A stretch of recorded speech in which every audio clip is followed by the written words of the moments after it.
And trade, are they in or out? Kobe is out. Trey is in. Is he on any kind of minutes restriction? Probably between 20 and 24 right now, somewhere in there. And I assume you're targeting tomorrow night for Kobe then? Yeah, that's the hope right now. Yep. Great. And then I want to ask one thing. This is a pretty atypical week with 5 and 7, Right. and then you guys staying over in Portland. So from a motivational standpoint, it's pretty simple. Cup game. This team's got your number in the play-in.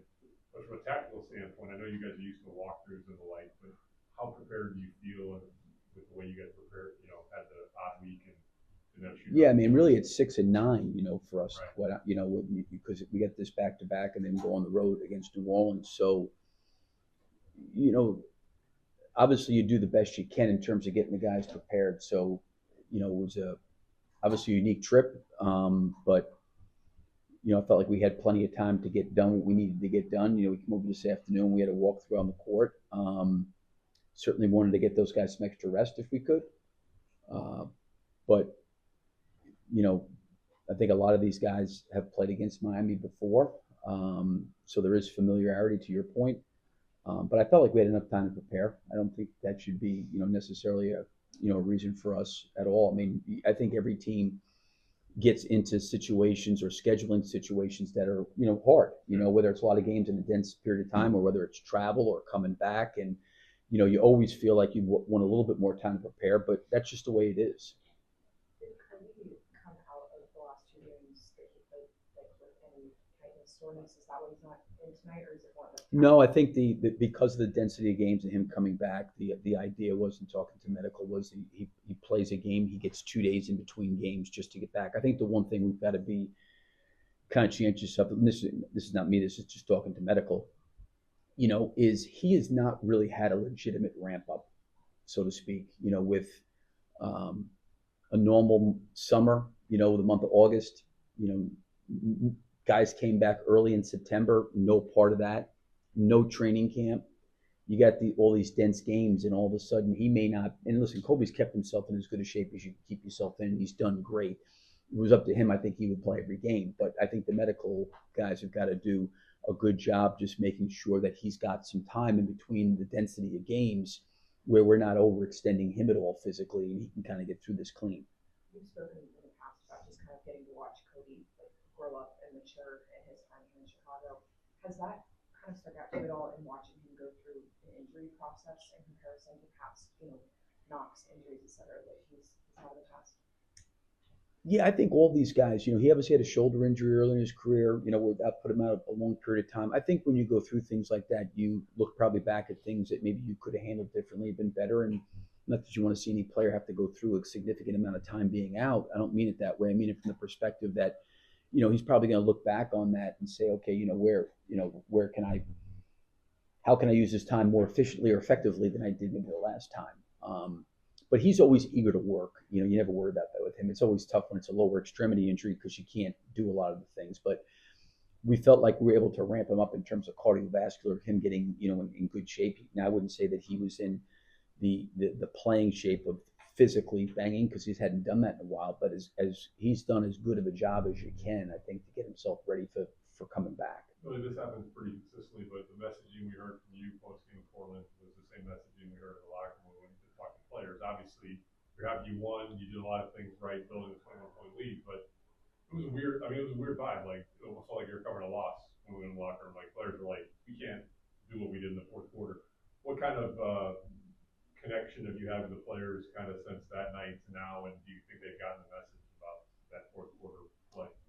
I think that when you have whether it's back to backs or a travel day like we did yesterday, and you don't necessarily have time to watch film, I think that the film's always productive and effective. So even though the game was 2 days ago, like we started today with that, and I think some of it is, there's so many possessions and the game is playing so quickly now that 3 really bad possessions in a row can change and alter the game. And for us, we had 3 possessions, quite honestly, on offense that I didn't really feel like we played to the identity that we had played to. And what ended up happening is they went on an 8-0 run in a minute and 5 seconds, and we lost a 21-point lead in 7 minutes.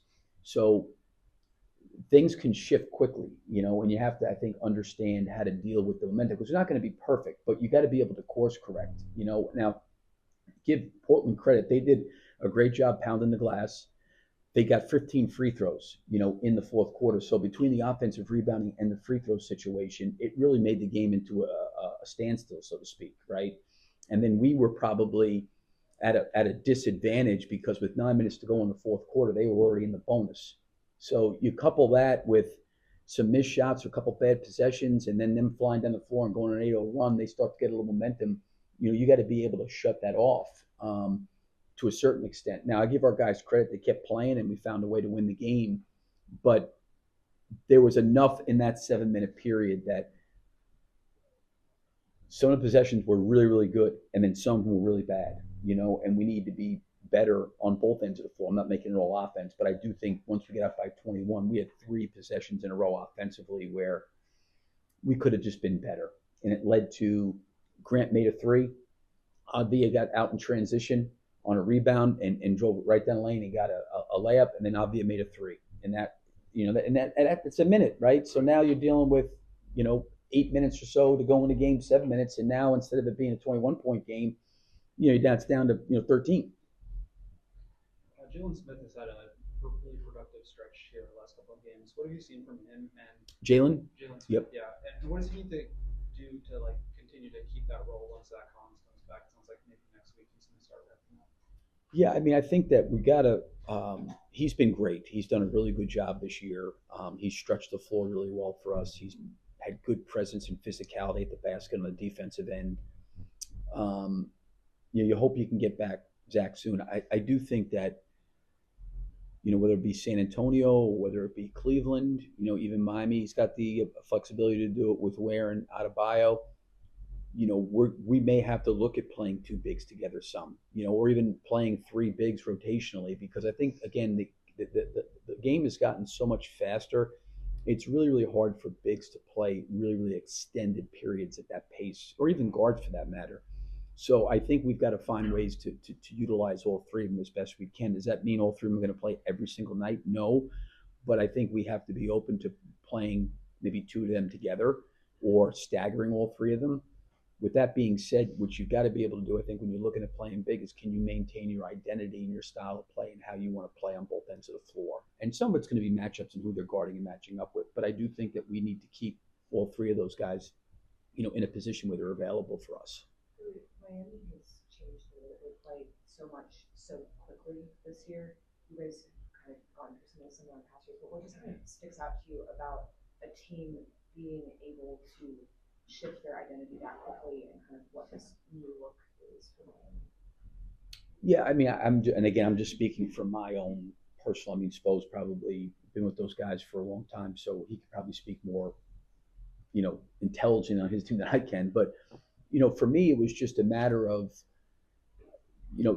they probably are playing a lot faster than they have in the past. There's no question about that. But I think that we were probably even a lot slower than Miami was prior to that, right? So,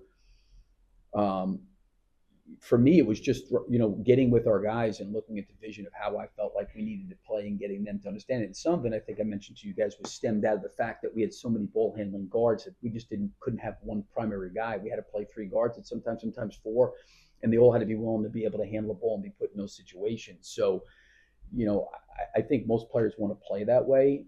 Spo's been with these guys for a long time. I'm sure he's taken some time in the offseason to evaluate the team and what he thinks would be the best step going forward. And I'm sure he's had those conversations with his players. And, I'm sure there's great belief and confidence in Spo and what he believes they have to do going forward. And again, when the players, I think, are committed to something, it's helpful, and certainly Miami's players look very, very committed to how they're trying to play. Billy, you do a lot of clinics in the offseason. And I'm wondering, is this a trickle-down effect? Do you think that the pace is going to affect the college game and how the game is played along with high school? Because I've seen a lot of college games and they're really throwing. Yeah, I think they're playing. The one thing I always felt like from college to the NBA or NBA back down to college is that the offense does not translate in the NBA to college because the 3-point line and the pocket is totally different in college. And then you're also dealing with zoning rules, and you're dealing with guys being able to stand in the middle of the lane. It's really, really hard. Now you can take some conceptual things from the NBA, no question, in terms of what you're talking about, the running, the pace, and the speed, definitely. But when you start talking about like a lot of screening actions and different kind of man-to-man actions, there's just certain things that just don't translate down there. It's just the spacing's not going to be what you need, and the spacing to me in the NBA is so much better than it is in college. And some of it is a zoning rule, some of it's a 3-point line, and the spacing is much more congested, coupled with the fact that you're dealing with a much narrower lane, and those shots on the lane line are a lot more beneficial in a college game than they would be in the NBA, because when guys are posting up in the NBA lane line and they get pushed out a little bit, that shot's totally different than the shot that a lot of those college guys are getting. Right, now, Portland for a lot of zone, have you seen a lot of zone this year? I think everybody's playing zone. You see it almost every game. Everybody's playing some form of zone or just doing that to mix it up. I do think the pace and the speed at which the game's being played at, what it's doing is I think that you're making conditioning, a major factor in games. You're maybe taking, again, if you're not the most talented per team wise, right? That is a way to, kind of level the playing field, so to speak, where in a lot of times, even going back years and years ago, a lot of the NBA was just predicated on the 3 best guys on each team kind of going at each other. And those guys were just going to see who was the best wherever they were from. And now that's changed. You know what I mean? You're seeing a lot more of deeper rotations, deeper benches, faster play. It's really, really hard to sustain, 82 games.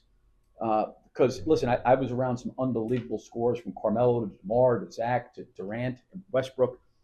It is a huge, huge responsibility those guys have offensively every night. I mean, it is a big, big load because they're seeing every imaginable defense and double teams and teams, trap and pick and rolls or running a player at them or different coverages, and they got to do it every night. So I think what happens is when you're playing this way right now, it makes it really challenging for those guys offensively and defensive on the floor because the floor and the pace is going so much faster than maybe it has in years past. Thank you. Thanks a lot, Billy. Thank you.